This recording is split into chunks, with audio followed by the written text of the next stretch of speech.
Logic and rational thinking are great, marvelous tools, but even they can lead into some very strange places.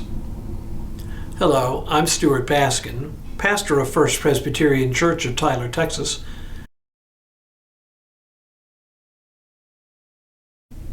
We Westerners, the inheritors of the Greek philosophers, are proud of our intellectual heritage, and justifiably so. The life of the mind has been an important element in the development of the world we know. We prize rationality and logic with an almost religious belief in their power to lead us in the right direction. I don't know if you ever saw or watched the original Star Trek series on TV in the latter half of the 1960s. It included a multicultural crew, from Captain Kirk to Lieutenant Uhura, a female from Africa, to the Asian Lieutenant Sulu, to the Russian Ensign Chekhov. The crew of the bridge intentionally represented different cultural backgrounds. But it was Commander Spock who got everyone's attention. A native of the planet Vulcan, where emotion was unknown and logic reigned supreme, Spock was the son of a human mother and a Vulcan father. This meant that from time to time he struggled with the inner conflict between emotion and logic.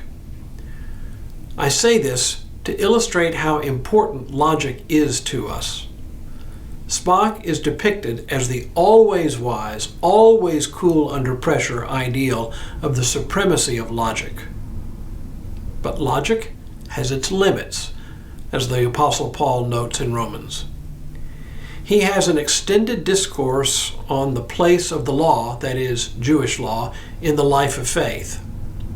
While he values the law, he believes that trying to be righteous by following the law leads us inevitably to a kind of works righteousness that in turn leaves us open to trying to claim that we are right with God by our own efforts.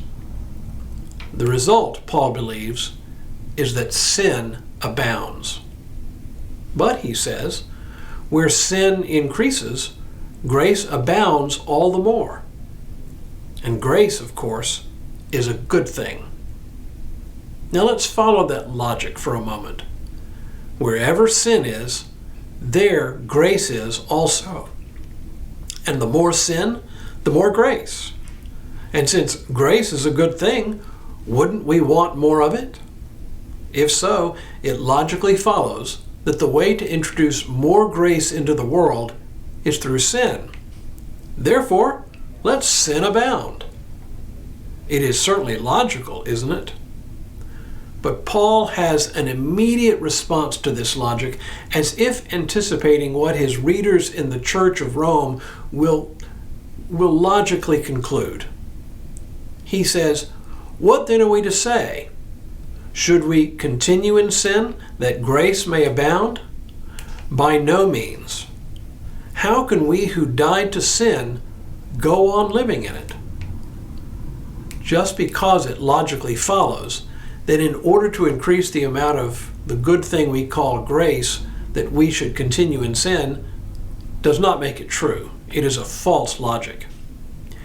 In its place, Paul suggests another element that changes the logic altogether. He says, "Do you not know that all of us who have been baptized into Christ Jesus were baptized into his death?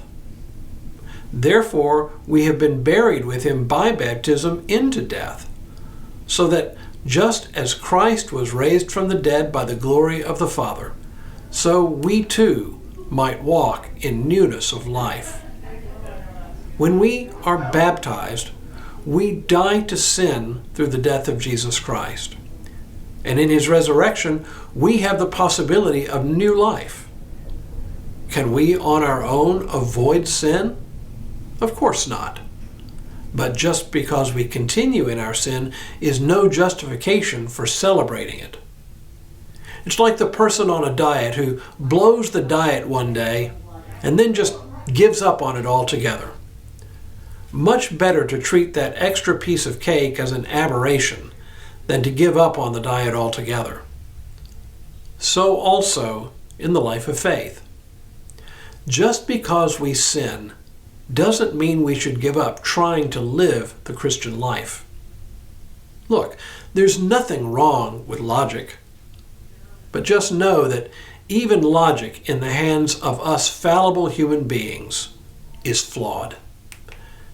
And now may God continue to bless you and keep you in all that you do this day and in all the days ahead.